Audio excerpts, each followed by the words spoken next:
Hello, AP Psychology students. Today I am continuing a discussion of neurotransmitters, which I always find to be an incredibly interesting subject, just to think about how the chemicals that course through our body allow for us to do, everything, to move our fingers, to think, to walk, whatever. And so you should have completed by now notes on acetylcholine and dopamine. And if we have not gotten to serotonin yet, this is where you need to start. Serotonin is a chemical that a lot of people are familiar with.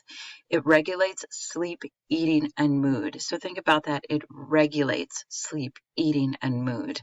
So what is it? What condition causes people to have sleep disturbances, to eat too much or too little, and to have a low affect or mood state? And that would be depression. Now, we don't have a clinical way of testing someone's serotonin levels to for sure confirm whether or not they have lower serotonin levels. But what we do know is that when we give people serotonin agonist drugs, that the symptoms are alleviated for many people. So these agonists are any of the antidepressants, and you can see some of them down here: Zoloft, Lexapro, Prozac, Wellbutrin. They're all in a class of drugs called selective serotonin reuptake inhibitors, because what they do, as I talked about in class before, is they chemically sit in this reuptake channel, and they make it so that these extra serotonin neurotransmitters don't go back up the reuptake channel, but instead they stay active within the synaptic cleft, and they continue to stimulate the serotonin receptors. So that, taking too many of them is not going to give you a high or anything like that, but they do help. These drugs do help if you have depression. Now, if you are taking a drug for depression, a medication, you can look on the informational packet for it, and you can see if it says SSRI or SSNRI.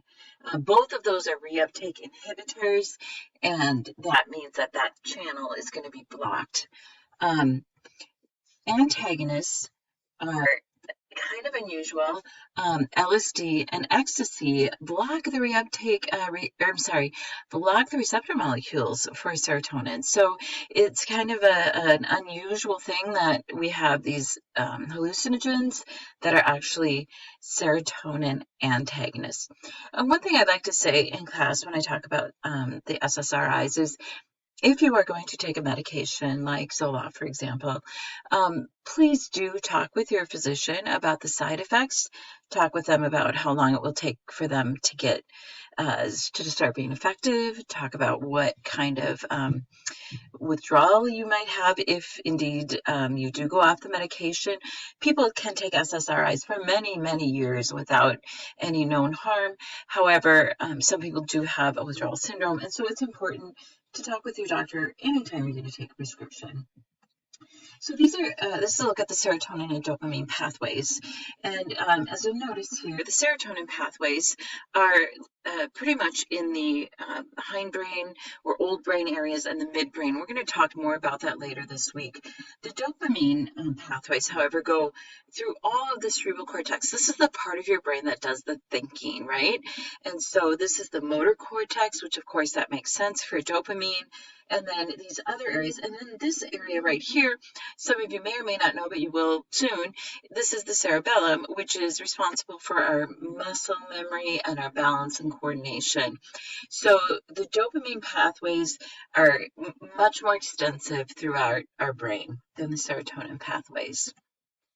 Now, norepinephrine is another really important chemical. It controls alertness, arousal, and mood. If something happens and we need to pay attention, all of a sudden, our norepinephrine will kick in. If we have trouble, it stimulates the central nervous system, and if we have ADD or ADHD, attention deficit hyperactivity disorder, or attention deficit disorder, we might take a drug like Adderall or Ritalin. Basically what these do is they stimulate the central nervous system. Now that seems a little counterintuitive if you think of a hyperactive kid taking a stimulant, but because this controls your alertness, it will help someone to focus. Now, I have a close family member who was not diagnosed with ADHD until he was actually out of college. And he was able to get through school fine. But when he started working, he realized that he was not focusing on his work the way he needed to. And therefore, it was affecting his performance. He did see a psychiatrist and he was diagnosed with ADD, and he did take Adderall on work days. However, as time went on, he found that just drinking enough caffeine would do the same thing as the Adderall did. So caffeine is also an agonist for norepinephrine, as it is for acetylcholine.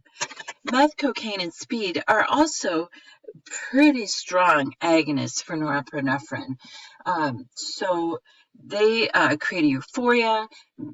They make your nervous system go rapidly. An overdose, of course, can be very dangerous because when you stimulate the nervous system, you have the risk of a stroke or of a cardiac arrest. So for those of you not familiar with speed, this was a really common drug when I was a kid. A lot of people were taking speed. A lot of athletes were, and it was widely available.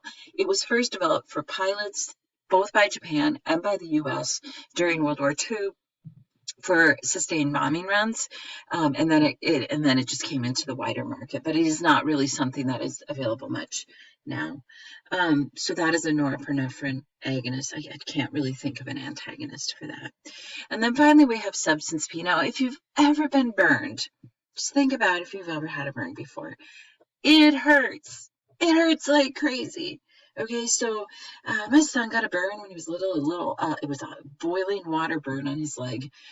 And on his leg, I could see literally the layers of skin from a first-degree burn, which is just going to look like a redness on your arm, to a second-degree burn where you blister, and then to the third-degree burn where this goes all the way down to the subcutaneous tissue. At this point, you've burned through all of the pain receptors even.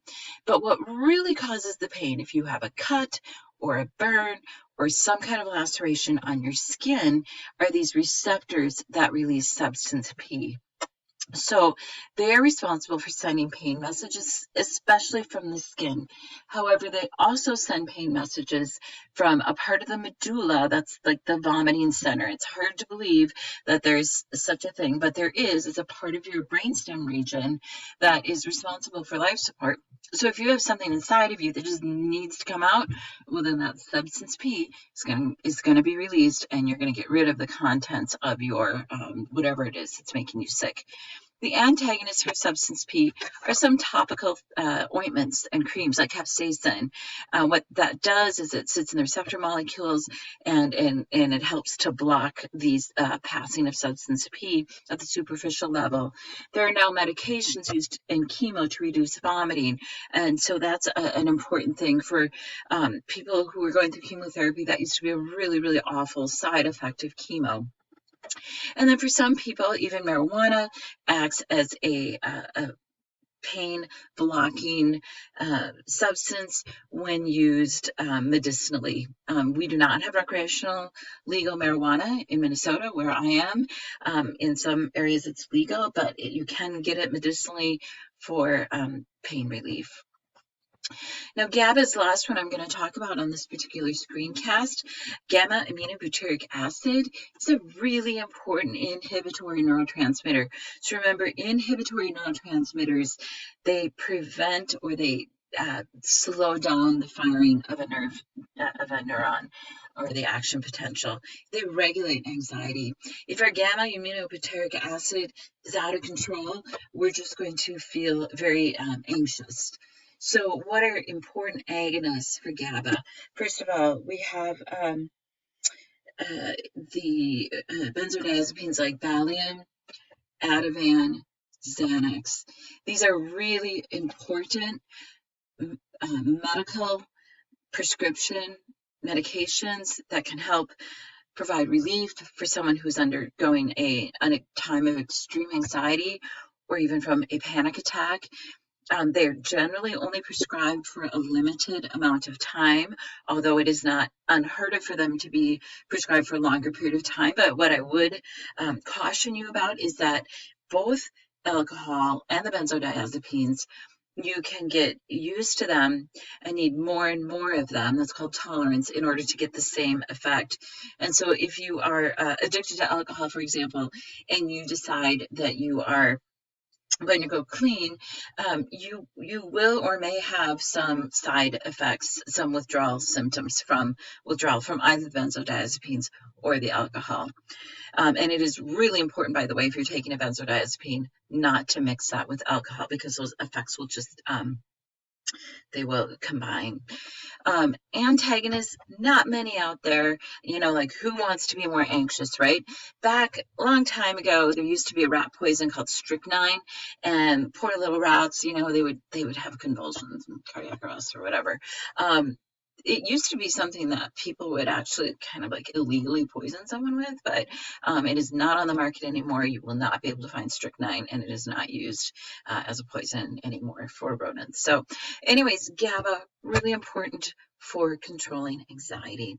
The next screencast, we'll look at the final two neurotransmitters, and so I'm going to ask you to tune into the next one, in which we'll start with endorphins. Thank you.